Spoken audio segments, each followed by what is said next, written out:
Bismillahirrahmanirrahim. Assalamualaikum warahmatullahi wabarakatuh.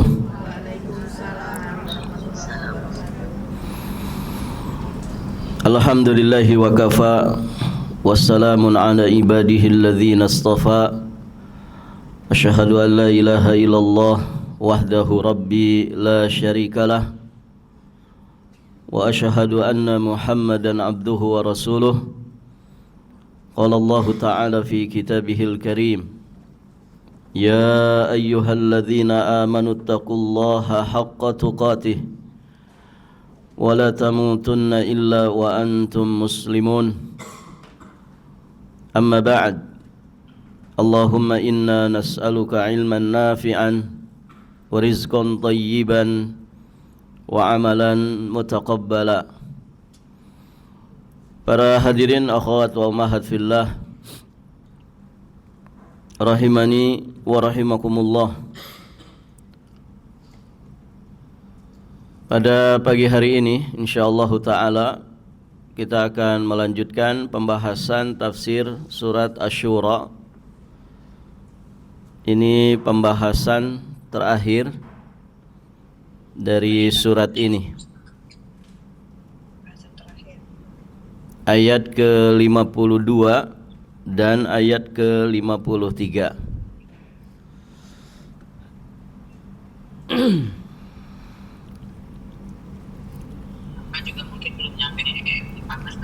Allah Subhanahu wa taala berfirman,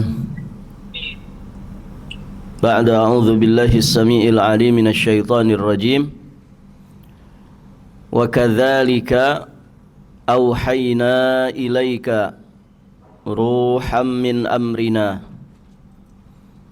ma kunta tadri mal kitabu walal iman walakin ja'alnahu nuran nahdi bihi man nasha' min ibadina wa innaka latahdi ila siratim mustaqim siratillahi alladhi lahu ma fis samawati wa ma fil ard Ala ilallahi tasirul umur.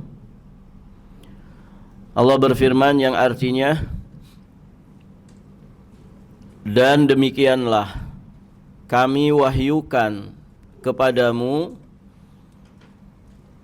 wahyu Al-Quran dengan perintah kami. Sebelumnya kamu tidaklah mengetahui apakah Alkitab, apakah Al-Quran, tidak pula mengetahui apakah iman itu.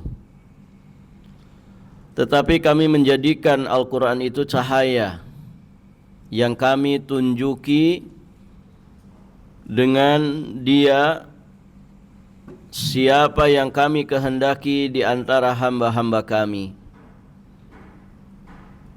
Dan sesungguhnya kamu benar-benar memberi petunjuk kepada jalan yang lurus, yaitu jalan Allah yang kepunyaannya lah segala apa yang ada di langit dan segala apa yang ada di bumi. Ingatlah bahwa kepada Allah lah kembali semua urusan.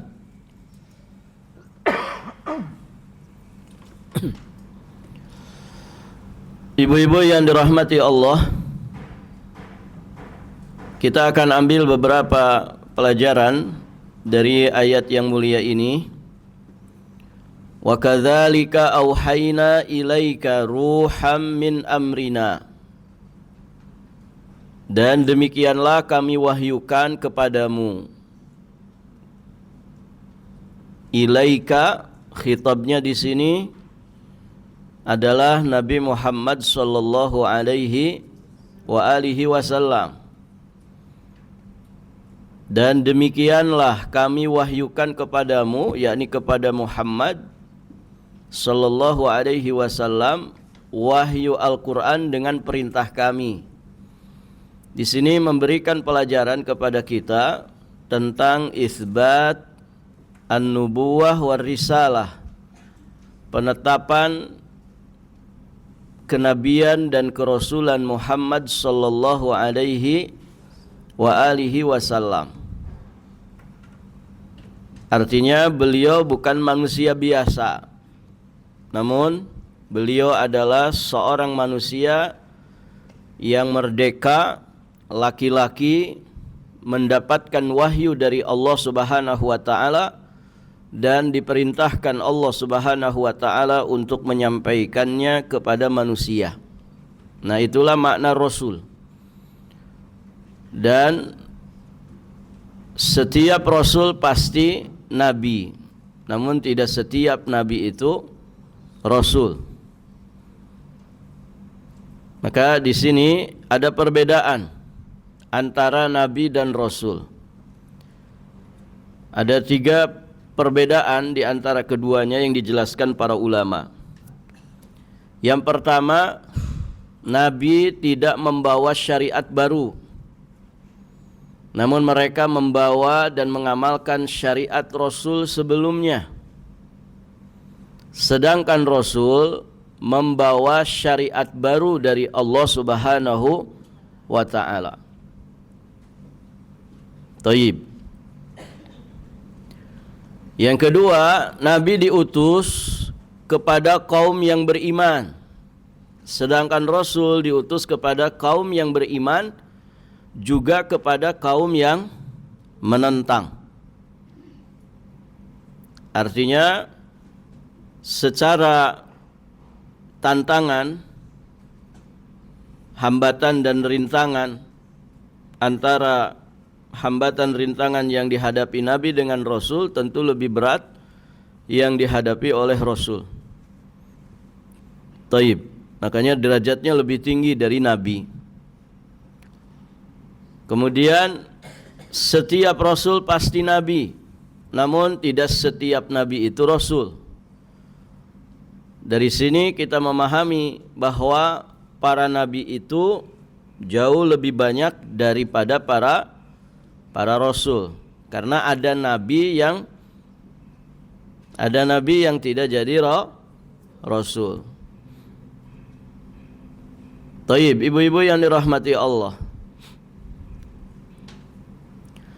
Kemudian pelajaran berikutnya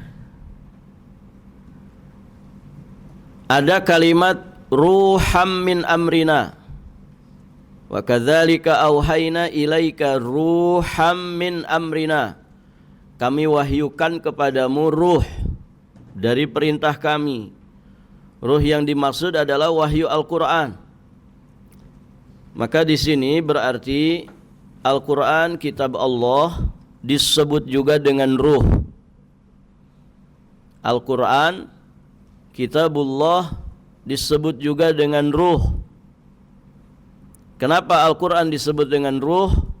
Karena berfungsi menghidupkan hati dan memberinya petunjuk serta tuntunan hidup sebagaimana ruh yang menghidupkan jasad. Jasad kita ini, ibu, kalau tidak ada ruhnya berarti apa? Jasad kalau sudah tidak ada ruhnya berarti apa? Mati. Jasad yang mati. Karena kematian itu berpisahnya ruh dari jasad. Maka jasad itu berarti akan mati ketika tidak ada ruh. Nah, pun demikian hati kita ini juga tidak akan hidup kalau kemudian tidak ada Al-Quran di dalamnya. Jadi seorang mukmin mesti ada Al-Quran di dalam hatinya. Walaupun dia bukan hafizul Quran, walaupun dia bukan seorang yang hafal 30 juz dari Al-Quran, dia hafal hanya juz 30 saja. Barakallahu fikum. Tapi kan ada berarti Al-Quran yang berada di dalam hatinya. Taib, ibu-ibu yang dirahmati Allah. Kemudian dia jadikan Al-Quran itu menjadi bacaan hariannya.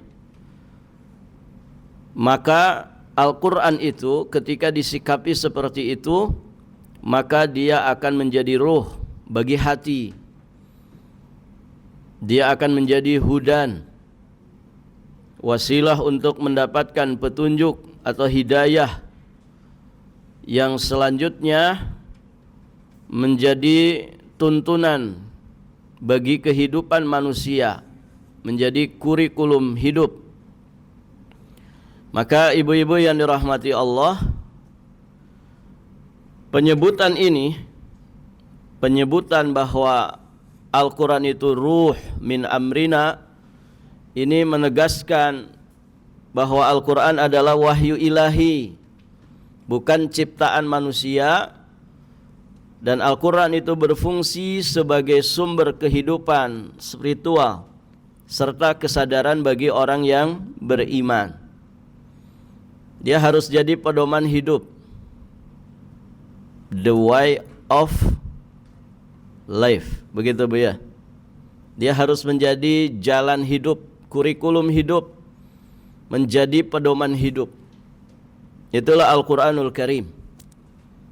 Taib, ibu-ibu yang dirahmati Allah. Kemudian Allah katakan di sini, ma kunta tadri mal kitabu walal iman. Ma kunta tadri mal kitabu walal iman. Sebelumnya kamu tidaklah mengetahui apa itu Alkitab, apa itu Al-Quran, dan tidak pula kamu mengetahui apa itu iman. Jadi di sini, sebelum Al-Quran itu diwahyukan kepada Rasulullah, beliau tidak mengetahui apa itu kitab. Sebab Rasulullah merupakan seorang yang ummi, yang tidak dapat membaca, tidak bisa menulis. Demikian pula beliau belum mengerti arti iman dan juga syariat Islam secara terperinci. Dari sini kita juga memahami bahwa Al-Quran itu merupakan sumber ilmu dan iman, juga menjadi sumber keberkahan. Jadi kalau orang ingin mendapatkan ilmu, maka dia mesti membaca Al-Quran dengan saksama. Dia mendalami isi kandungan Al-Quran, mendalami ilmu apapun yang kemudian berkaitan dengan Al-Quran, menjadi wasilah untuk kita mudah memahami Al-Quran. Taib, ibu-ibu yang dirahmati Allah, karena disitulah sumber ilmu, di situ juga sumber iman. Ya, di Al-Quran juga menjadi sumber keberkahan. Makanya di surat Shad ayat 29 Allah Subhanahu wa taala menyebut Al-Quran itu dengan mubarak, disifati dengan mubarak. Kitabun anzalnahu ilaika mubarakun liyadabbaru ayatihi wa yadhakkara ulul albab. Al-Quran ini adalah kitab yang kami turunkan kepadamu, yakni kepada Nabi Muhammad, mubarak, yang penuh dengan berkah, supaya mereka itu mentadaburi, menghayati ayat-ayatnya, dan supaya orang-orang yang berakal sehat itu mendapatkan pelajaran. Taib, ibu-ibu yang dirahmati Allah. Jadi kalau orang mencari keberkahan, maka carilah keberkahan dari Al-Quran, melalui wasilah Al-Quran. Ingin mendapatkan tambahan iman, banyak-banyak baca Quran. Ingin mendapatkan ilmu, maka gali isi kandungan makna Al-Quran. Masya Allah, ibu-ibu yang dirahmati Allah, semoga apa yang kita pelajari ini bagian daripada ikhtiar kita untuk kemudian bersikap terhadap Al-Quran sesuai dengan apa yang diridhoi Allah Subhanahu wa taala. Ya, ngaji tafsir itu bagian daripada mendalami, ya, memahami isi kandungan Al-Quran. Baik, ibu-ibu yang dirahmati Allah,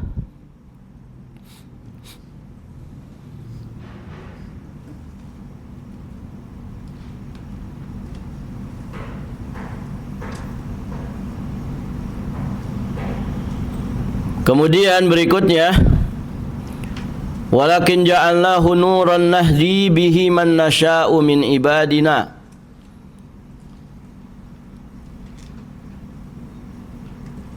Tetapi kami menjadikan Al-Quran itu nur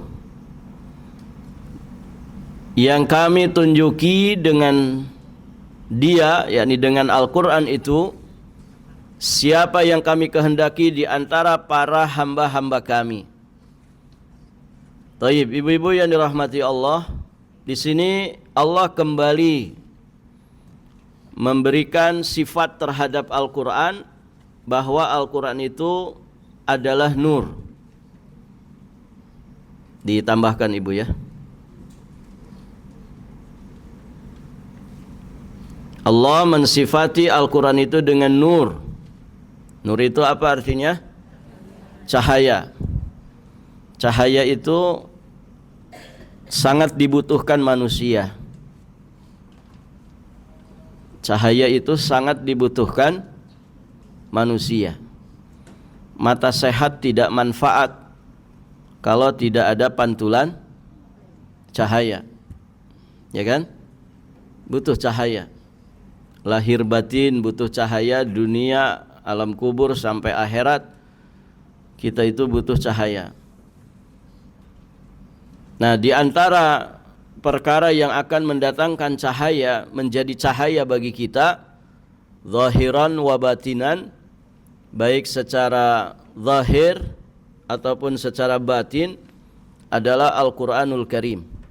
Semakin mendalam interaksi kita dengan Al-Quran, semakin besar jatah cahaya yang akan kita dapatkan.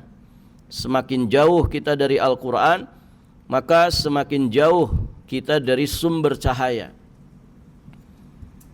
Taib. Kemudian di antara fungsi utama Al-Quran adalah sebagai hudan. Dia cahaya yang kemudian dengan cahaya ini orang akhirnya mendapatkan petunjuk. Jalan mana yang mesti ditempuh, jalan mana yang mesti dihindari, kan begitu. Dengan apa? Dengan cahaya Al-Quran. Akhirnya dia mendapatkan hudan, mendapatkan petunjuk. Maka seluruh panduan untuk mencari perbekalan dalam kehidupan itu sudah tersedia di dalam Al-Quran. Mau cari bekal apa? Petunjuknya sudah ada di dalam Al-Quran. Sehingga kita tidak boleh lepas kendali, kita tidak boleh abai terhadap sumber utama ajaran agama Islam ini, yakni Al-Quranul Karim. Taib, ibu-ibu yang dirahmati Allah. Dan usahakan ya ditingkatkan terus interaksi kita dengan Al-Quran. Bukan sekedar membacanya, bukan sekedar menghafalnya, bukan sekedar memperbagus bacaannya, namun lebih jauh dari itu, lebih dalam dari itu, bagaimana kita juga bisa memahami isi kandungan maknanya secara mendalam, sehingga menjadi wasilah untuk tazakkur, tafakkur, tadabbur, untuk selanjutnya kita aplikasikan dalam kehidupan sehari-hari kita. Sebagaimana pencapaian itu telah diteladankan oleh Nabi sallallahu alaihi wasallam. Ya, di mana Ibunda Aisyah menyampaikan, kana khuluquhul Quran. Akhlaknya Nabi itu adalah Al-Quran. Berarti kan Al-Quran itu betul-betul diaplikasikan dalam kehidupan sehari-harinya. Baik, ibu-ibu yang dirahmati Allah. Pelajaran berikutnya, siapa yang menjadikan Al-Quran sebagai kurikulum hidup, maka Al-Quran akan memandunya menuju jalan yang lurus dan menghindarkannya dari kesesatan. Jelas ini.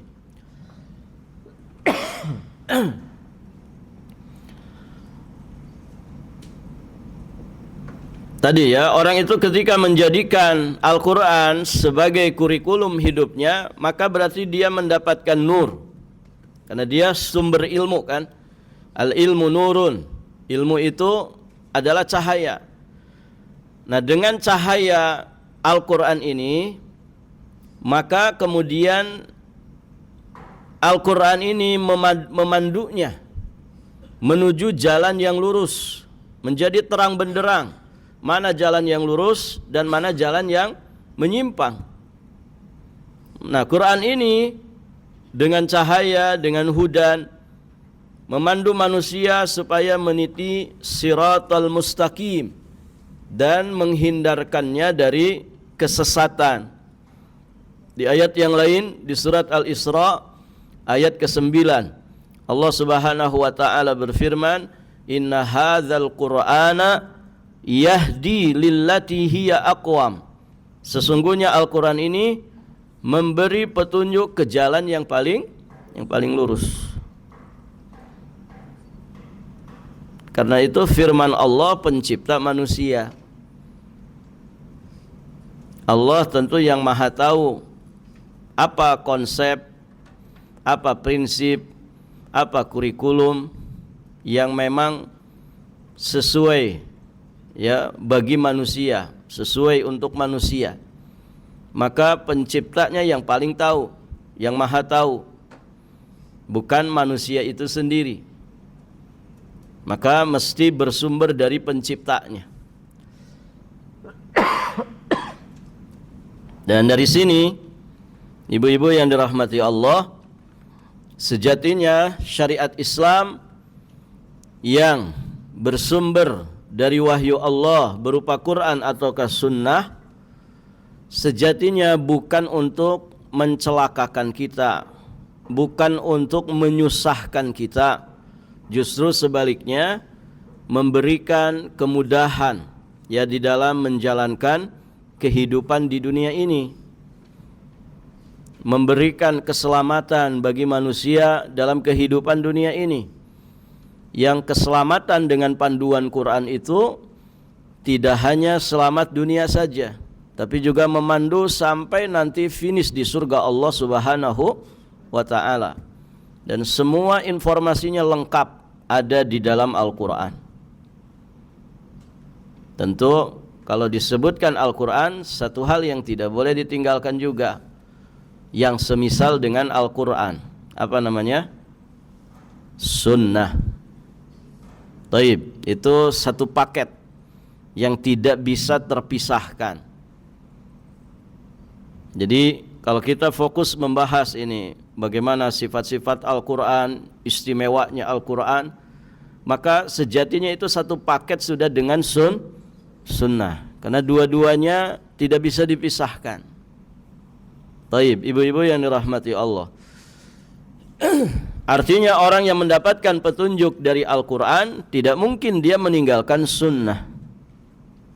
Karena Al-Quran sudah membimbing, memberikan petunjuk supaya apa yang datang dari Nabi kita mengambilnya dengan baik, dan apa yang kemudian tidak datang dari Nabi atau Nabi melarangnya maka kita tinggalkan sejauh-jauhnya.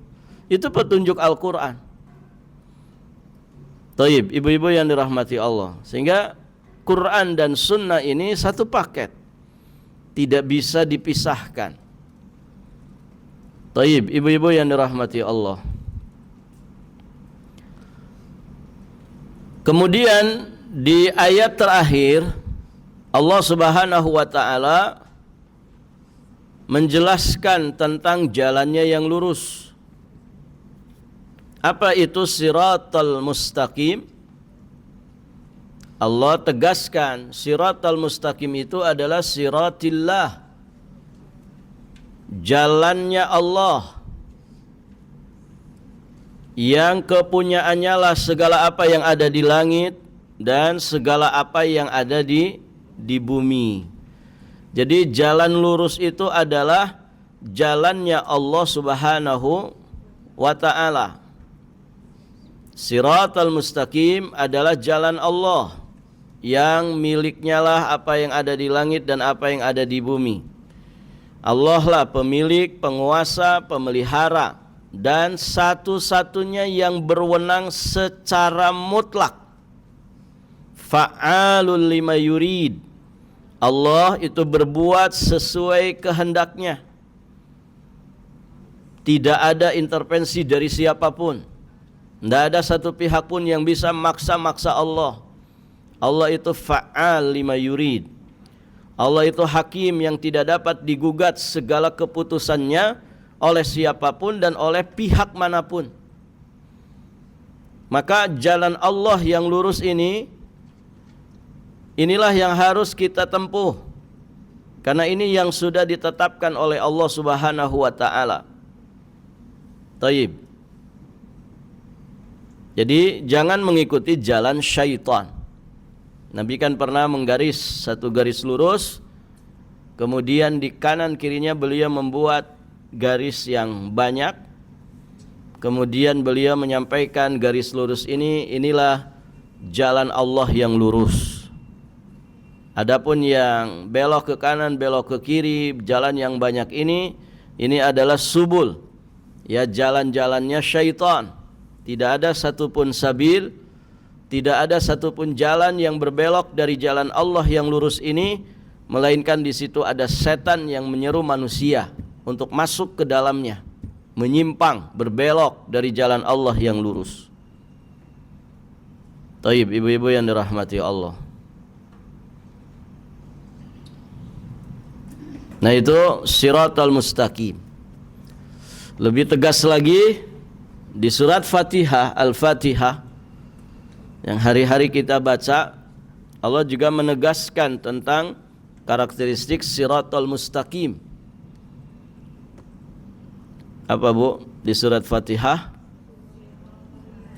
Siratal ladzina an'amta alaihim ghairil maghdubi alaihim waladhdallin. Jalan yang telah ditempuh oleh orang-orang yang telah Engkau beri nikmat dari kalangan para nabi, siddiqin, syuhada dan salihin. Ghairil maghdubi alaihim, bukan jalan orang yang Engkau murkai, bukan jalan orang yang dimurkai Allah, bukan pula jalan orang yang tersesat. Kesimpulannya, jalan Allah yang lurus itu adalah jalan ilmu dan amal saleh. Karena orang yang dimurkai Allah, mereka yang berilmu tapi tidak mau beramal.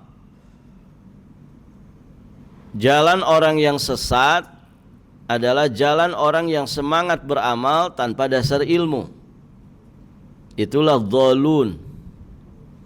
Maka berarti kita memahami bahwa siratal mustaqim adalah jalan orang-orang yang menggabungkan antara ilmu dan amal, menjamak antara ilmu dan amal. Tidaklah dia menuntut ilmu kecuali untuk diamalkan, dan tidaklah dia beramal kecuali dengan dasar pijakan ilmu. Nah, ini orang yang dikatakan berada di atas jalan Allah yang lurus. Kemudian pelajaran terakhir,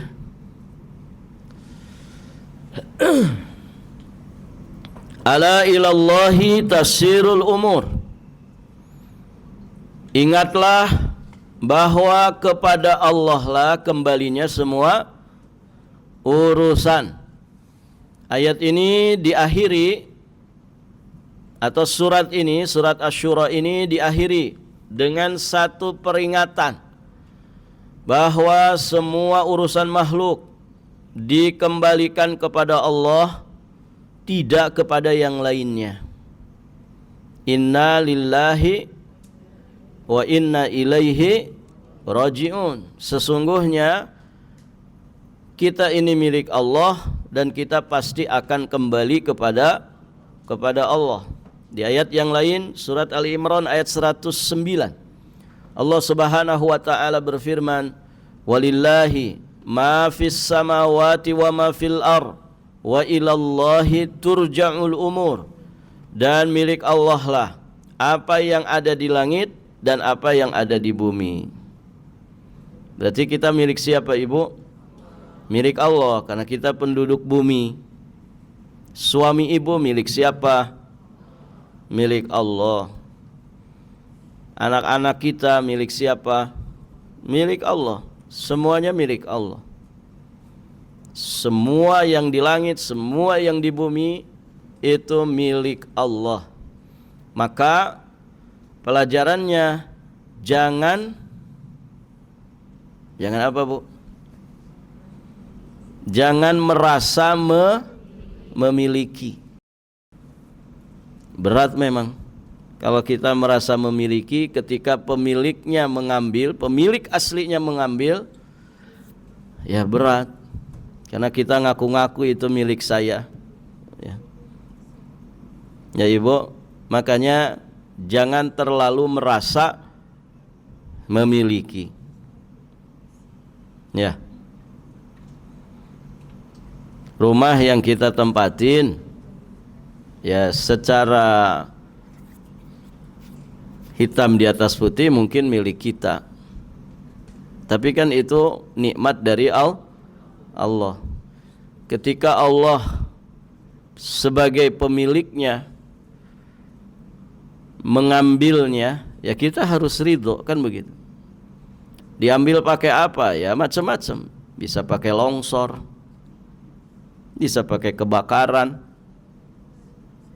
wal iyadzu billah, ya, bisa pakai gempa bumi, naudzubillah, ya Ibu, dengan cara apapun, ya sudah ikhlaskan saja. Berarti pemiliknya sedang mengambilnya dari kita. Ibu, kalau ada seseorang nitipkan sesuatu ke kita, kemudian dia bilang besok saya ambil ini ya. Pas besoknya mau diambil, ibu ngomel-ngomel. Waras tidak kayak gitu? Hah? Bu, saya nitip HP nih. HP mahal ini 25 juta. Saya titip ya. Besok pagi saya ambil. Paginya saya datang ke ibu, Bu, saya mau ngambil HP saya. Enak saja, gitu. Ini HP-ku, ya. Begitu. Ibu akhirnya merasa memiliki. Taib, benar nggak itu sikap begitu? Ya tidak benar. Itu loh bukan milik kita. Dia sekedar nitip, mengamanahkan kepada kita dengan rentang waktu ya sekian dan sekian. Ketika pemiliknya mengambilnya, ya sudah kasihkan, kan bukan milik kita. Ya Ibu, sederhana memang materi begini ini, tapi mengamalkannya memang tidak mudah. Itu lebih terkait dengan kualitas iman. Ya Ibu, kehilangan itu kan berat ya. Kehilangan itu berat. Barakallahu fikum. Sebagian orang diuji ya, ada yang pakai longsor gitu ya. Yang hilang bukan hanya harta, dengan nyawa-nyawanya hilang. Tentu tidak mudah itu. Dan ujian kehilangan itu kan sudah diperingatkan oleh Allah. Wala nabluwannakum bisyai'in minal khaufi wal ju'i wa naqsim minal amwali wal anfusi wath thamarat wa basyiris sabirin. Dan sungguh benar-benar akan kami uji ya. Akan kami uji kalian bisyai'in, dengan sedikit dari rasa takut. Berarti ini kehilangan rasa aman. Ya, kehilangan rasa aman. Pernah merasakan kehilangan rasa aman Ibu? Ibu ke masjid pakai sendal kulit harga 2 juta dengan pakai sendal jepit harga 10.000. Tenang yang mana tuh? Hah? Lebih tenang pakai sendal jepit atau sendal kulit? Sendal jepit. Tenang, mau dibawa juga silahkan, cuman 10.000. Tapi kalau pakai sendal kulit, ya di rakaat kedua ingat, aduh nggak dimasukin loker, ya, lupa nggak dimasukin loker masjid, akhirnya gelisah. Kenapa? Karena kalau dipakai orang, dibawa orang 2 juta melayang, begitu kan? Nah itu kan sejatinya ujian itu, ibu. Apa di situ yang hilang? Apa yang hilang di situ? Rasa aman. Yang hilang rasa aman. Hilang rasa aman. Mengalami enggak yang begitu, Bu? Pernah mengalami begitu? Nah, berarti kita kehilangan sebagian dari rasa aman. Begitu.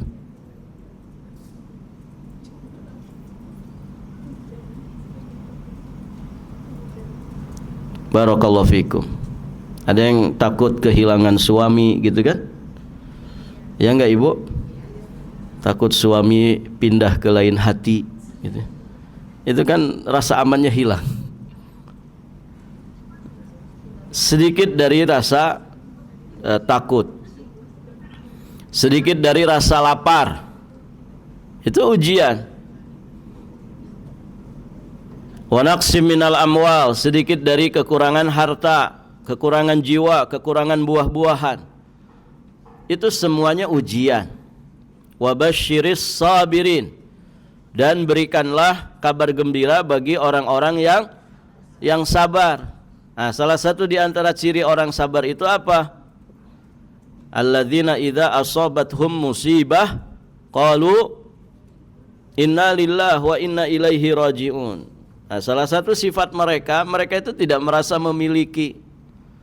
Kenapa? Karena mereka sadar semuanya milik Allah dan semua pasti akan kembali kepada Allah. Wa ilallahi turja'ul umur.